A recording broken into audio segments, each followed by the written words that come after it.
Hello বন্ধুরা, আজকে আমি তোমাদেরকে একটি পরিত্যক্ত হাসপাতালের গল্প শোনাবো। তাহলে শোনো। শহরের উপকণ্ঠে পরিত্যক্ত হাসপাতালটি বহু বছর ধরে বন্ধ। স্থানীয়দের বিশ্বাস এখানে যারা মারা গিয়েছিল তাদের আত্মা এখনও ঘুরে বেড়ায়। এক অনুসন্ধানী দল একদিন রাতের আধারে এই হাসপাতালে ঢোকার সিদ্ধান্ত নেয়। ভিতরে প্রবেশ করতেই তাদের মনে হলো তাপমাত্রা যেন হঠাৎ অনেক কমে গেছে। টর্চ লাইটের আলোয় তারা দেখল দেয়ালগুলোতে ছোপ ছোপ রক্তের দাগ। হঠাৎই দূর থেকে ভেসে এলো একটা কান্নার শব্দ। মনে হচ্ছিল যেন কেউ কোনো কক্ষে আটকে আছে। তারা সেই শব্দের দিকে এগিয়ে গেল, কিন্তু কোনো সন্ধান পেল না। এমন সময় ঘরের দরজাটা নিজেদের থেকেই বন্ধ হয়ে গেল। ভিতরে আটকা পড়ে দলটি আতঙ্কিত হয়ে পড়ে। ঠিক তখনই কক্ষটির কোণ থেকে একটি অস্পষ্ট ছায়ামূর্তি তাদের দিকে এগিয়ে আসে। আলো নিভে যায়, আর ঘর জুড়ে শুধু ভেসে আসতে থাকে গভীর দীর্ঘশ্বাস। তারা আর কোনো উপায় না দেখে কোনো মতে দরজাটি খুলে সেখান থেকে বেরিয়ে যায়। বাইরে এসে হাঁপ ছেড়ে বাঁচলেও তাদের মনে হলো যেন ওই ছায়ামূর্তিটি তাদের পিছু নিয়েছে। তারা আর কখনো সেই হাসপাতালে ফিরে যায়নি, কিন্তু তাদের মনের আতঙ্ক কোনোদিন কাটেনি। হাসপাতালটির পেছনের অংশে একটি পুরনো অপারেশন থিয়েটার ছিল, যেখান থেকে মাঝে মধ্যেই অদ্ভুত সব আওয়াজ পাওয়া যেত। দলের সদস্যরা সিদ্ধান্ত নিল তারা সেখানেও যাবে। ভিতরে প্রবেশ করতে তাদের নাকে পচা গন্ধের তীব্রতা বেড়ে গেল। অপারেশন টেবিলের উপর একটি পুরনো গ্যাজেট যেন সক্রিয় হয়ে উঠল, যার পর্দায় অস্পষ্ট কিছু ছবি ভেসে উঠছিল। তখনই তারা বুঝতে পারল তারা একা নয়। হঠাৎ অপারেশন থিয়েটারের আলোগুলো দপদপ করে জ্বলতে নিভতে শুরু করলো। দেয়ালগুলোতে রক্ষিত রক্তের দাগগুলো আরও উজ্জ্বল হয়ে উঠল, আর মনে হচ্ছিল যেন কেউ তাদের নাম ধরে ডাকছে। ঠিক সেই মুহূর্তে টেবিলের উপর রাখা গ্যাসকেটটি সজোরে মাটিতে পড়ে গেল, আর পুরো ঘরটায় নেমে এলো এক বরফের মতো ঠান্ডা পরিবেশ। তারা কোনো মতে সেই কক্ষ থেকে বেরিয়ে জীবন বাঁচানোর চেষ্টা করলো।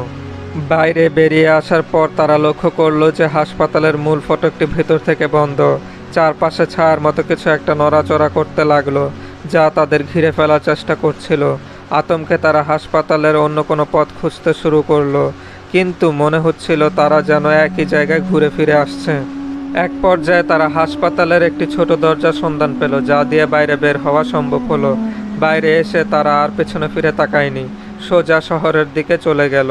তবে তাদের মনের সেই আতঙ্ক এবং হাসপাতালের স্মৃতি আজও তাদের তাড়া করে বেড়ায়। শহরের দিকে চলে যাওয়ার পরেও দলের সবচেয়ে দুর্বল সদস্যের মনে হতে লাগলো যেন হাসপাতালের সেই গন্ধটা এখনও তার নাকে লেগে আছে। সেই রাতে সে যখন ঘুমাতে গেল, তখন সে স্পষ্ট শুনতে পেল তার ঘরের দরজাটি কেউ বাইরে থেকে ঠেলছে। ভয়ে সে চোখ বন্ধ করে রইল, কিন্তু শব্দের কোনো পরিবর্তন হলো না। ভয়ে জমে থাকা ওই সদস্যটি কোনো মতে সকাল পর্যন্ত অপেক্ষা করলো। সকালে দলের অন্য সদস্যদের ফোন করে সে সমস্ত ঘটনা বলল, কিন্তু তারা এটিকে নিছক কল্পনা বলে উড়িয়ে দিল। কিন্তু সেই দিন থেকেই তার ঘরের ভেতর মাঝে মধ্যে অদ্ভুত আওয়াজ হতে লাগলো, এবং সে কখনোই আর একা থাকতে পারত না। সে রাতে সে যখন লাইব্রেরিতে একা বসে বই পড়ছিল, হঠাৎ করে আলোটা দপদপ করে নিভে গেল। ঘুটঘুটে অন্ধকারে সে শুনতে পেল তার কাঁধে যেন কারো ঠান্ডা হাতের স্পর্শ। ভয়ে জমে গিয়ে সে কোনো মতে নিজের নামটা উচ্চারণ করার চেষ্টা করলো। তার ঠিক পরের মুহূর্তে ঘরের ভারী বইয়ের সেলফগুলো যেন নিজে থেকে একটু নড়ে উঠল। সে আর এক মুহূর্ত দেরি না করে লাইব্রেরি থেকে বেরিয়ে নিজের ঘরে গিয়ে দরজা বন্ধ করে ফেলল। সেই রাতে সে আর ঘুমাতে পারেনি। সারা রাত দরজা খোলার শব্দ আর ফিসফিসানি শুনতে পেয়েছে। পরের দিন সকালে সে যখন ঘুম থেকে উঠল, তখন দেখল তার খাটের পাশে মেঝেতে একটা অদ্ভুত চিহ্ন আঁকা। সে সাথে সাথে দলের অন্য সদস্যদের ডেকে দেখালো, কিন্তু তারা সেটিকেও কোনো গুরুত্ব দিল না। এই ঘটনার পর সে সিদ্ধান্ত নিল সে এই বাড়ি ছেড়ে চলে যাবে। সে তার জিনিসপত্র প্যাক করে অন্য একটি শহরে চলে গেল। ভেবেছিল এবার সে নিরাপদ, কিন্তু নতুন বাসায় গিয়েও সে রাতে অদ্ভুত শব্দ শুনতে পেল। আর একদিন সকালে ঘুম থেকে উঠে দেখল তার টেবিলের উপর সেই একই চিহ্ন আঁকা।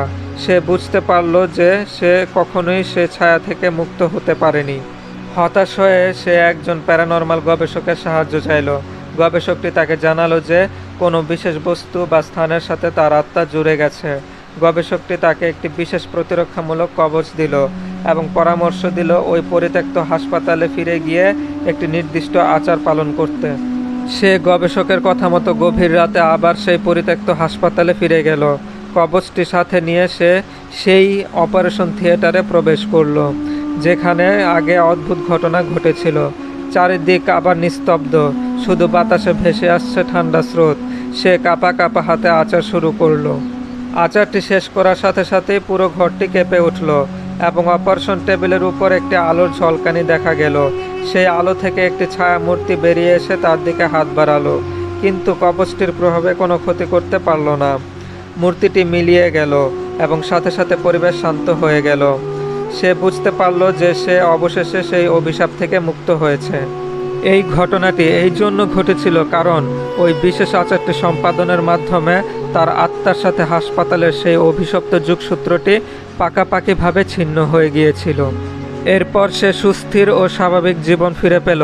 ওই অভিশপ্ত স্মৃতিগুলো আর তাকে তাড়া করে বেড়ালো না এবং সে তার বাকি জীবন শান্তিতে কাটাতে পারল।